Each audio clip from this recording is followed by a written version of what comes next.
Friends, welcome to D3 channel. இன்றைக்கி மணத்தக்காளி கடையல் எப்படி பண்ணலான்னு பார்க்கலாம்.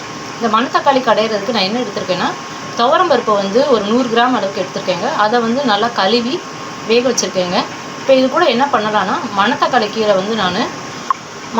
கீரை வந்து க்ளீன் பண்ணி வச்சுருக்கேங்க. க்ளீன் பண்ணி அது வந்து இலை வந்து பெரிய பெரிய இலையாக இருக்கனால அந்த இலையை வந்து நான் என்ன பண்ணியிருக்கேன்னா, கீரையை வந்து நல்லா கட் பண்ணி வச்சுருக்கேங்க. இந்த கட் பண்ணி கழுவி வச்சது தான் நீங்கள் பார்க்குறீங்க. இப்போ இதை வந்து அந்த பருப்போடு போட்டு நம்ம வந்து 3 விசில் விட்டு நல்லா வேக வைக்கலாங்க. இந்த குக்கரை மூடி வந்து 3 விசில் விடலாங்க. விட்டு வெந்த பிறகு எப்படி இருக்குன்னு பார்க்கலாங்க. கீரை வந்து வேக வச்சாச்சுங்க. நெக்ஸ்ட்டு வந்து கீரை கடையிலுக்கு வந்து நம்ம தாளிச்சிடலாம். இப்போ எண்ணெய் வந்து காஞ்சிருச்சுங்க. காஞ்சோடனே நம்ம கடுகு போட்டுடலாம். கடுகு வெடித்தோடனே என்ன பண்ணுறோன்னா, ஜீரகம் போடுறோங்க. இந்த ஜீரகம் தான் வந்து என்னென்னா கீரைக்கு வந்து டேஸ்ட்டாக இருக்குங்க. ஜீரகம் வந்து நல்லா பொரியட்டுங்க. இதில் வந்து காரத்துக்காக என்ன பண்ணலான்னா, காஞ்ச மிளகாய் வந்து 3 காஞ்ச மிளகாய் எடுத்துருக்கேங்க. ஸோ காரத்துக்கு வந்து நம்ம வந்து காஞ்ச மிளகாய் தாங்க எடுத்துருக்கோம். 3 காஞ்ச மிளகாய் எடுத்துருக்கேன். அது நல்லா எண்ணெயே வதக்கிக்கலாங்க. நெக்ஸ்ட்டு வந்து இந்த கீரை கடையிலுக்கு வந்து என்ன பண்ணியிருக்கேன்னா, பூண்டு வந்து ஒரு 5-6 பூண்டு பழம் எடுத்து அதை தோல் உரித்து கட் பண்ணி வச்சுருக்கேங்க. அதையும் நம்ம எண்ணெயில் போட்டு நல்லா வதக்கிக்கலாங்க. இந்த பூண்டு வந்து நல்லா டேஸ்ட்டாக இருக்குங்க. பூண்டு நல்லா வதங்கிடுச்சுங்க. நெக்ஸ்ட்டு வந்து இதில் என்னென்னா, சின்ன வெங்காயம் ஒரு 10 சின்ன வெங்காயம் வந்து தோல் வச்சு கட் பண்ணி வச்சுருக்கேங்க. அதையும் இதில் போட்டுடலாம். வெங்காயம் பூண்டு வந்து நல்லா வதங்கிடுச்சுங்க. நெக்ஸ்ட்டு வந்து இதில் வந்து என்னென்னா, ஒரு தக்காளி எடுத்துருக்கேங்க. கொஞ்சம் பெரிய தக்காளியாக இருக்கிறதுனால 1 எடுத்துக்கிறேன். ஏன்னா நீங்கள் 2 தக்காளி எடுத்துக்கோங்க. அதை நல்லா கட் பண்ணி வச்சுருக்கேங்க. அதை போட்டு நல்லா வதக்கிக்கலாம்.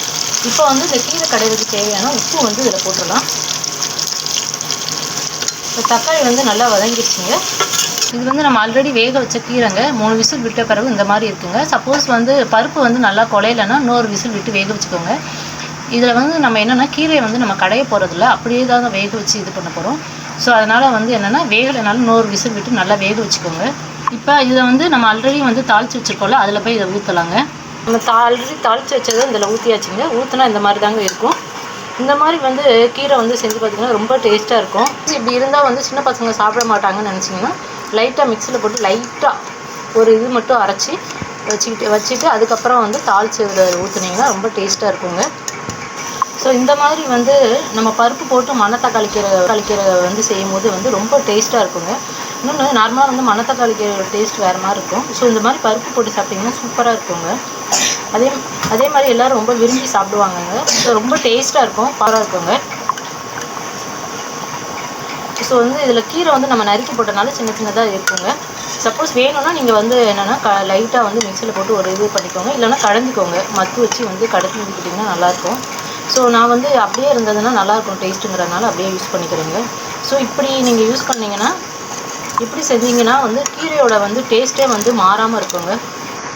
நாங்கள் போடுற வீடியோலாம் உங்களுக்கு பிடிச்சிருந்தா லைக் பண்ணுங்கள், சப்ஸ்கிரைப் பண்ணுங்கள். அட் த சேம் டைம் உங்கள் ஃப்ரெண்ட்ஸ் அண்ட் ரிலேட்டிவ்க்கு ஷேர் பண்ணுங்கள். Thank you so much.